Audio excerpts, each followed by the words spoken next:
ఎన్నికల పోలింగ్కు ఏర్పాట్లు ముమ్మరంగా జరుగుతున్నాయి. మొత్తం 10 రాష్ట్రాలలో 96 పార్లమెంటు స్థానాలకు ఈ నెల 13వ తేదీన పోలింగ్ జరుగుతుంది. తెలుగు రాష్ట్రాల్లో పోలింగ్కు సంబంధించి అధికారులు సన్నాహాలు చేస్తున్నారు. ఏపీలో మొత్తం 25 పార్లమెంటు స్థానాలకు, తెలంగాణలో 17 పార్లమెంటు స్థానాలకు పోలింగ్ జరగనుంది. ఏపీలో 454 మంది, తెలంగాణలో 525 మంది బరిలో నిలిచారు.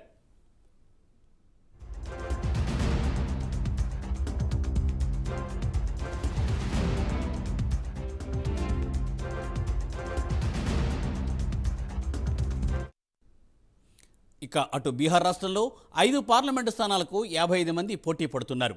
జమ్మూ కాశ్మీర్లో ఒక్క పార్లమెంటు స్థానానికి 24 మంది రంగంలో ఉన్నారు. జార్ఖండ్లో 4 సీట్లకు 45 మంది పోటీలో ఉన్నారు. మధ్యప్రదేశ్లో 8 స్థానాలకు గాను 74 మంది పోటీ చేస్తున్నారు. మరి మహారాష్ట్రలో 11 సీట్లకు గాను 209 మంది, ఒడిశాలో 4 సీట్లకు గాను 37 మంది పోటీలో నిలిచారు. యూపీలో 13 స్థానాలకు 130 మంది, వెస్ట్ బెంగాల్లో 8 స్థానాలకు 75 మంది అభ్యర్థులు పోటీ చేస్తున్నారు.